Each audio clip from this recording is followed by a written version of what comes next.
ஏற்கனவே தவறான வீட்டுல இருக்கிறாரு. அவர் தவறான வீட்டை கட்டுறாரு. அந்த வீட்டை கட்டும் பொழுது அவருக்கு வீடு பாதியில நிக்கிறதுக்கான காரணங்களும் மரணம் சம்பந்தப்பட்ட உயிரிழப்புகளும் ஏற்படுவதற்கான வாய்ப்பு நிறைய இருக்கு. இந்த வடகிழக்கு கார்னர் பிளாட்லாம் வந்து இருக்குதுலே ஃபர்ஸ்ட் சேல்ஸ் ஆகுறது அதுதான், அதிக ரேட்டும் அதுதான். அந்த இடங்கள்ல அதாவது முதல் தரங்கிறது நான் வாங்கக்கூடாதுன்னு இந்த இடத்துல சொல்லவே இல்லை. எல்லா கார்னர் பிளாட்டும் வாங்கலாம். ஆனா நமக்கு வீடு வாஸ்துபடி கட்டுவதற்கான ஒரு கட்டமைப்பு ஏற்படுத்துவதற்கான இடங்கள் அதுல இருக்கும். வடகிழக்கும் தென்மேற்கும் சரியான முறையில அமைச்சுக்கிட்டீங்க அப்படின்னா குடும்பத்துல 60-70% பிரச்சனையே இருக்காது. ஜன்னலே இல்ல, திறப்பே இல்லை அப்படின்னா அந்த வீட்டினுடைய ஆண் மகன் கண்டிப்பா ஈகோயிஸ்டா இருப்பார். அவர் வந்து யார் பேச்சையும் கேட்க மாட்டார், தீய பழக்கத்துக்கு போவாரு. அப்படி இல்லைன்னா வந்து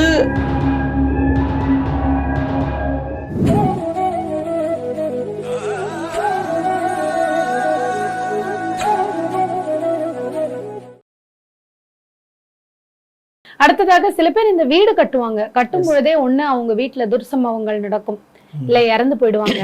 சோ அந்த மாதிரி வீடு கட்ட முடியாம நின்னு போறதுக்கும் அந்த இடத்தினுடைய வாஸ்துக்கும் கூட சம்பந்தம் இருக்கு. கண்டிப்பா. இப்ப என்னன்னா ஒரு வீட்டினுடைய தவறான பிளான்.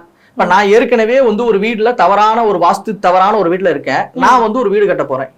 இப்ப நான் என்ன பண்ணுவேன் அப்படின்னா, நான் ஏற்கனவே ஒரு வீட்டுல இருந்தேன் பாத்தீங்களா, அந்த வீட்டுல வந்து குறிப்பிட்ட ஒரு திசையில ஒரு பாதிப்பு இருக்கும், ஒரு வாஸ்து குறை இருக்கும். அதே மாதிரிதான் புதிய கட்டுற வீட்டுக்கும் பிளான போடுவேன். ஏன்னா காலங்காலமா நான் என் மைண்ட் செட் என்ன ஆயிடுச்சுன்னா, இந்த வீட்டினுடைய மைண்ட் செட்டப் தான் எனக்கு ஆயிடுச்சு. இதுக்கு அடாப்ட் ஆயிட்டேன்.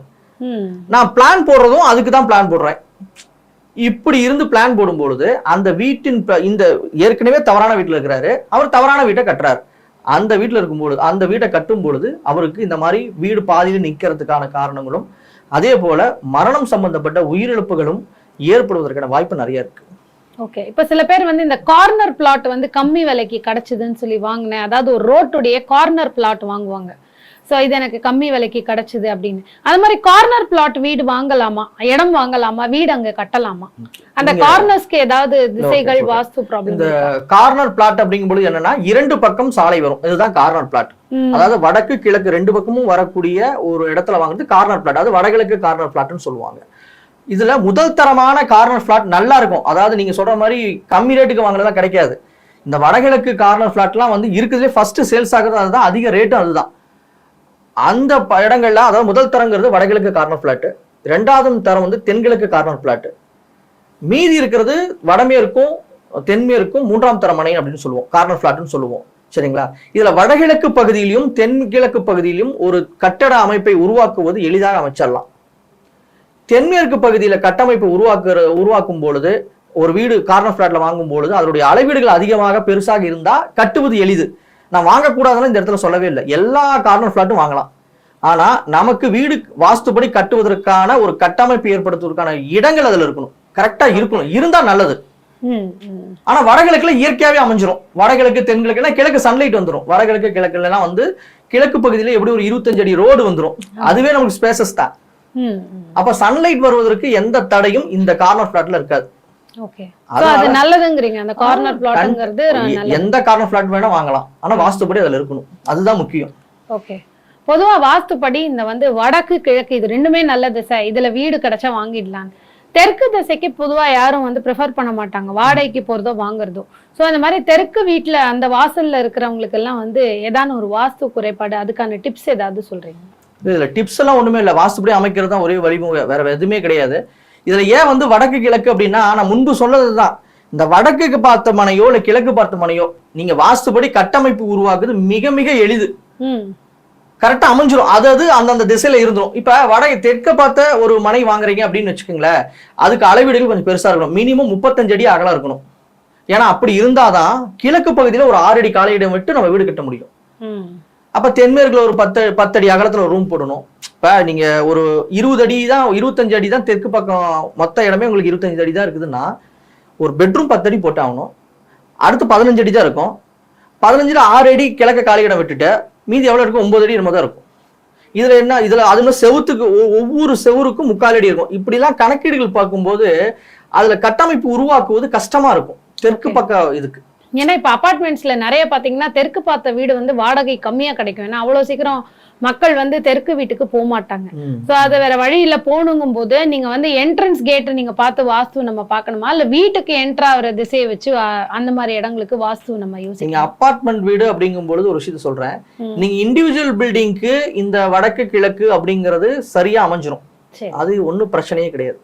அபார்ட்மெண்ட் வீடுல நீங்க வாங்கும் பொழுது பெரும்பாலான வீடுகள் தென்கிழக்கு தெற்கு பார்த்த வாசல் மட்டும் தான் வாஸ்துப்படி இருக்கும். வடக்கோ கிழக்கோ வாஸ்துப்படி அமைக்க முடியும், அந்த இடத்துல கட்டமைப்பு உருவாக்க முடியாது. அப்படி உருவாக்குறாங்க அப்படின்னா அங்க வாஸ்து குறை கண்டிப்பா இருக்கும். ஏன்னா கன்ஸ்ட்ரக்ஷன்ல கிழக்கு வந்து வாசல் வச்சிருக்காங்கன்னு வச்சுக்கோங்களேன், அவங்களுக்கு ஆப்போசிட்ல இன்னொரு வீடு வந்திருக்கும். ஏன்னா பேசேஜ் சென்டர்ல கொடுத்துருப்பாங்க, அப்பா சன்லைட் வரதை தடுத்துரும். இதே தென்கிழக்குல தெற்கு வாசல் அபார்ட்மெண்ட் வீடுகளுக்கு நல்ல வீடு. ஓகே, ஓ அபார்ட்மெண்ட்டுக்கு தெற்குங்கிறது ரொம்ப நல்ல வீடு. அதான் தெற்குல தென்கிழக்கு தெற்கு பார்த்த வாசல்.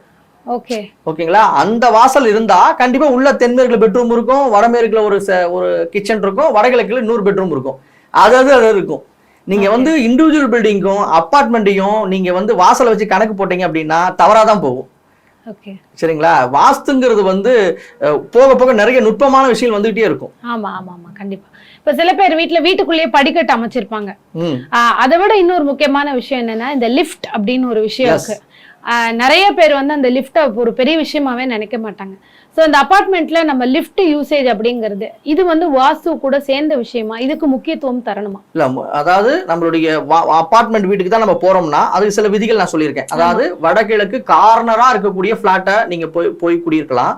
அந்த கார்னர் வீட்டுக்கு நீங்க போறீங்கன்னா அது தெற்கு பார்த்த வாசலா தான் இருக்கும் ஒண்ணு. அதே போல வடகிழக்கு பகுதிகளில் ஸ்டார் கேஸோ இல்ல வந்து ஒரு லிஃப்டோ இருக்கிற மாதிரி வீடு கண்டிப்பா போகாதீங்க, அது கண்டிப்பா தவறாதான் இருக்கும். மற்றபடிக்கு நீங்க வடக்கு கிழக்கு ஓப்பனா இருக்குது, தென்மேற்குல ஒரு பெட்ரூம் இருக்குதுன்னா ஓரளவுக்கு அதில் சர்வைல் பண்ணிடலாம்.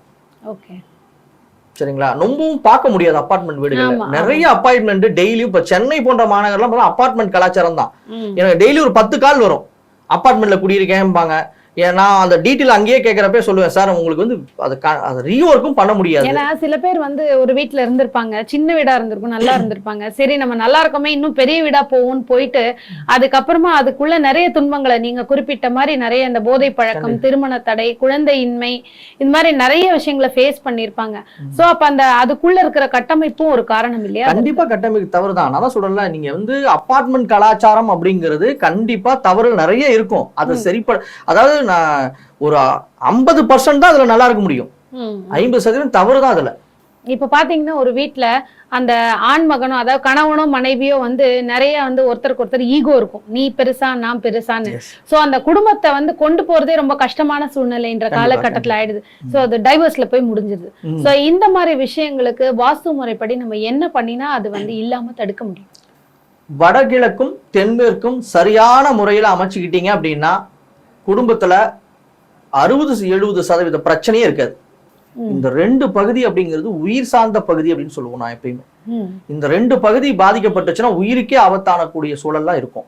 அதே போல இந்த 2 பகுதி நல்லா இருந்துச்சு அப்படின்னா அவங்க குடும்பத்துல பெரிய பாதிப்புகள் எதுவும் வராது, மற்ற பிரச்சனையும் சமாளிச்சிருவாங்க. இதுல வடகிழக்கு பகுதியில திறப்பு நிலை இல்லாம அடைத்த பொது சுவரா, வடக்கு சுவரோ கிழக்கு சுவரோ பொது சுவராக அமைச்சு அங்க ஜன்னலே இல்ல, திறப்பே இல்லை அப்படின்னா அந்த வீட்டினுடைய ஆண் மகன் கண்டிப்பா ஈகோயிஸ்டா இருப்பார். அவர் வந்து யார் பேச்சும் கேட்க மாட்டார், தீய பழக்கத்துக்கு போவாரு. அப்படி இல்லைன்னா வந்து அதாவது ஈகோயிஸ்ட்னு ஒரு எக்ஸ்ட்ரீம் லெவல் ஒண்ணு இருக்கு, எதுவுமே செய்ய மாட்டா வீட்டுல சும்மா இருக்கிறதுன்னு ஒரு நிலைமை இருக்கு. எதுவுமே பண்ண மாட்டார், அவருக்கு அது தெரியாது. அந்த வீட்டினுடைய பெண்கள் தான் கஷ்டப்பட வேண்டிய சூழலா இருக்கும். வேலைக்கு போகணும், குடும்ப நிர்வாகத்தை பார்க்கணும், குழந்தைங்களை பார்க்கணும், எந்த ஒரு முடிவெடுத்தாலும் பெண்கள் தான் எடுப்பாங்க. ஏன்னா அவருடைய அந்த கணவன் வந்து எந்த ஒரு சூழலையும் உதவாத நிலையில இருப்பார், அறிவுத்திறனே இல்லாம சிந்திக்க திறனே இல்லாம இருப்பாரு. இல்லைன்னா நான் தான் மிகப்பெரிய அறிவாளின்னு பேசுவார். என்னை விட அறிவாளி யாருமே கிடையாது. நீங்க அவர்கிட்ட போய் எந்த டாபிக் கொடுத்து பேசினாலுமே அதுக்கு ஆப்போசிட்டா தான் பேசுவார், எடுத்தவன நெகட்டிவா பேசுவார். அவர் யாருன்னா வடகிழக்கு பகுதி பாதிக்கப்பட்டவங்க தான். அவர்கிட்ட பேசினா தலைவலி வந்துச்சுன்னு சொல்றாங்கல்ல, அது யாருன்னா அந்த வடகிழக்குல கிழக்கும் வடக்கும் வந்து அடைபட்ட வீட்டில் இருக்கிறவங்க தான். எனக்கு தலைவலி, அவர்கிட்ட பேசவே முடியாதுப்பா, ஒரு சைக்கோப்பா, ஒரு சாதாரண ஒரு விஷயத்தை கூட புரிந்து கொள்ள முடியாதவர் அப்படின்னு சொல்லுவாங்கல்ல, அதெல்லாம் அவங்கதான். நிறைய விஷயங்கள் சொல்லலாம் அந்த வடகிழக்கு பகுதியை பத்தி பேசுறதா இருந்தா. தீய பழக்கத்துக்கு ஆளாகிறவங்க அவரு தான், சதா ட்ரிங்க்ஸ் மேன் அப்படின்னு சொல்லுவாங்கல்ல, அதே மாதிரிதான் அவங்களும் தான். அதே போல தென்கிழக்கு பகுதி பாதிக்கப்பட்டுருச்சு, தென்கிழக்கு பகுதியில வீட்டுக்குள்ளார ஒரு படிக்கட்டு வந்துருச்சு, வீட்டுக்கு அது தென்கிழக்கு பகுதியில ஒரு செப்டி டேங்க் வந்துருச்சு, தென்கிழக்குல நீச்ச தெருக்குத்து வந்துருச்சு அப்படின்னா அந்த வீட்டுல இருக்கிற பெண்கள் வந்து ரொம்ப ஒரு ஆக்ரோஷமான நிலையில இருப்பாங்க எப்பயுமே. அந்த வீட்டுல பாத்தீங்கன்னா ஆண் வந்து ஒரு சாந்த குணத்தோட இருப்பாரு, ஆனா பெண் வந்து எதையுமே சொன்னா புரிஞ்சுக்க முடியாத ஒரு தன்மையில் இருப்பாங்க, அடிக்கடி சண்டை பண்றது, அவங்க ஒரு ஈகோயிஸ்டா மாறிடுவாங்க. Okay okay. சோ இது பெண்கள் ஆண்கள் ரெண்டு பேருக்குமே இருக்கும். ரெண்டு பேர்த்தோடைய இதுக்கு யாருக்கு யாரு எந்த திசையோ அந்த திசையில பாதிக்கப்பட்ட அவங்களுக்கு இருக்கும். ரெண்டு பேருமே சரியில்லைன்னா தென்மேற்கு பாதிக்கப்பட்டா ரெண்டு பேருமே சரியில்லைன்னு அர்த்தம். ஒரு அருமையான ஒரு விளக்கம் சொல்லியிருக்கீங்க. ஏன்னா இந்த மாதிரி பிரச்சனை உள்ள இடங்கள் இந்த காலகட்டத்துல நிறைய இருக்கு. சோ அவங்க எல்லாம் கண்டிப்பா இதை பார்த்து அதற்கான ஒரு ரெமெடி பண்ணிப்பாங்க அப்படின்னு நம்புறோம்.